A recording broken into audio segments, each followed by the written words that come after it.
C'est le plus grand rassemblement politique du monde. Il a lieu chaque année ici dans l'est de Manhattan. Les New-Yorkais sont souvent frustrés par les embouteillages qui accompagnent les allées et venues des dignitaires. Mais ce sont les participants et les résultats obtenus ici qui confèrent à l'AGNU toute son importance. L'Assemblée générale dure beaucoup plus longtemps que le débat de haut niveau où se mènent des dirigeants qui commence dans 2 semaines. Globalement, l'AG peut durer jusqu'à la fin de l'année et même jusqu'à la fin de l'année suivante, et c'est souvent le cas. Cette année, les 193 États membres ont élu un diplomate chevronné de Trinité et Tobago dans les Caraïbes, Denis Francis, au poste de président de l'AG.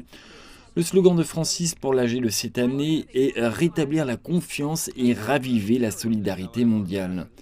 Les questions clés incluront la stimulation des progrès pour les objectifs de développement durable 2030 de l'ONU, le financement des pays en développement, la préparation et la prévention des pandémies et des sessions sur les soins de santé, en particulier la tuberculose.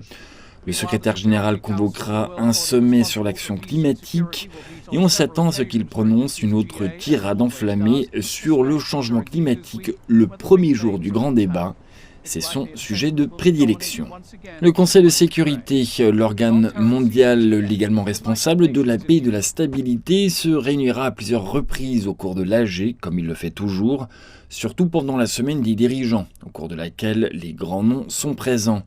Il est fort probable que l'Ukraine occupera une place prépondérante au cours de la session.